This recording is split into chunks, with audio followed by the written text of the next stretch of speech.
Hello everyone, कैसे हैं आप सब? All good.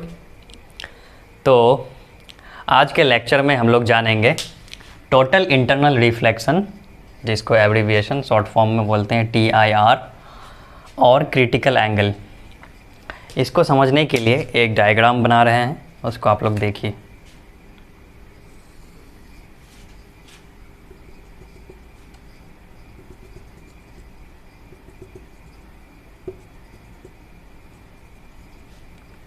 ये कोई नीचे मीडियम है जो कि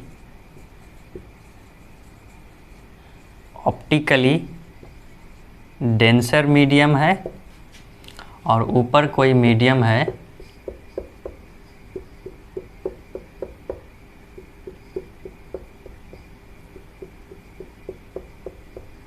जो कि ऑप्टिकली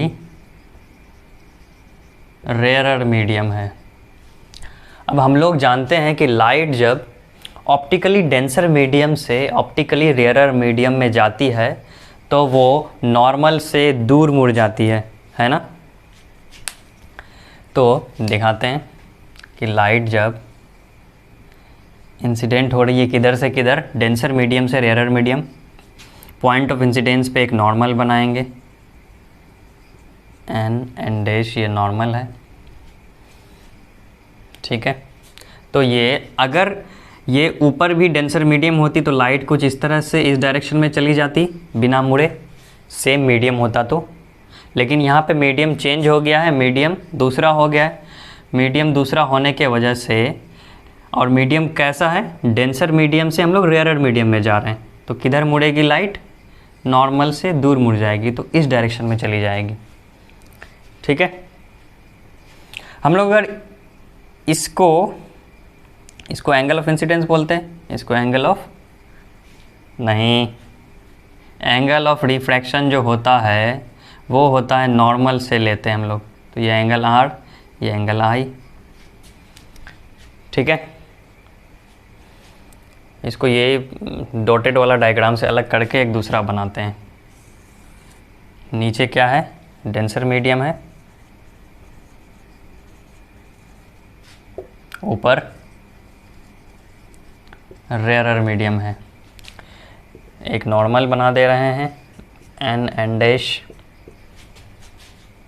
लाइट जब डेंसर मीडियम से रेयरर मीडियम की तरफ जाती है तो अगर मीडियम सेम मीडियम होता तो लाइट कुछ इस तरह से इस डायरेक्शन में चली जाती। क्योंकि डेंसर मीडियम से रेयरर मीडियम में गई है तो वो नॉर्मल से दूर मुड़ जाती है इस डायरेक्शन में, है ना। इसको बोलते हैं angle I, angle of incidence. Normal से रिफ्रैक्टेड रे के बीच के एंगल को बोलते हैं angle of refraction, angle R, ठीक है। अगर इस एंगल ऑफ इंसिडेंस को थोड़ा और बढ़ाएं तो क्या होगा, लाइट रे और ज़्यादा दूर मुड़ेगी, है ना। एक ऐसे पोजीशन पे, एक ऐसे एंगल ऑफ इंसिडेंस पे लाइट रे को इंसिडेंस कराया कि वो दूसरे मीडियम, ये जो है सरफेस पे ही मुड़ गई, है ना। मतलब उसका जो है एंगल ऑफ रिफ्रैक्शन कितना हो गया, 90 डिग्री हो गया, है ना। तो जिस एंगल ऑफ इंसिडेंस पे एंगल ऑफ रिफ्रैक्शन की वैल्यू 90 डिग्री हो जाती है उसको हम लोग बोलते हैं क्रिटिकल एंगल। ये जो एंगल ऑफ इंसिडेंस है इसको बोलेंगे IC और θC, है ना। इसको क्रिटिकल एंगल बोलते हैं। जब लाइट रे डेंसर मीडियम से रेयरर मीडियम की तरफ जाए, लाइट रे डेंसर मीडियम से रेयरर मीडियम की तरफ जाए और जिस एंगल ऑफ इंसिडेंस पे एंगल ऑफ रिफ्रैक्शन की वैल्यू 90 डिग्री हो जाए, या लाइट रे जो है सरफेस पे मुड़ जाए, तो हम लोग उस एंगल ऑफ इंसिडेंस को क्या बोलेंगे, क्रिटिकल एंगल, जिसको हम लोग IC या θC से दिखाते हैं।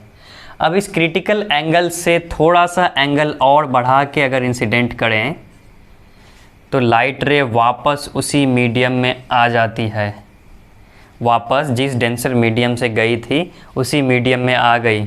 और ये किस लॉ को फॉलो करते हुए आ रही है, एंगल ऑफ इंसिडेंस बराबर angle of reflection, angle I बराबर एंगल R, है ना।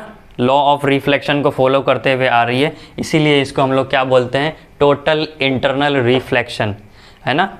जब लाइट रे को डेंसर मीडियम से रेयरर मीडियम में भेजे हैं, है ना, डेंसर मीडियम से रेयरर मीडियम में भेजते हैं, अगर क्रिटिकल एंगल से एंगल ऑफ इंसिडेंस को बढ़ाकर भेजते हैं तो वो वापस उसी मीडियम में आ जाती है, रिफ्लेक्शन के नियम को फॉलो करते हुए।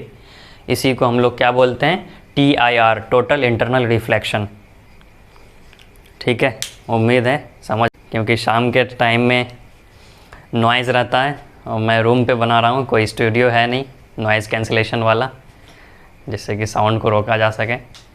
इसीलिए टाइम जो है अपना देखना पड़ता है, जब सब सो जाए, शांत हो जाए, तब हम वीडियो बनाएं।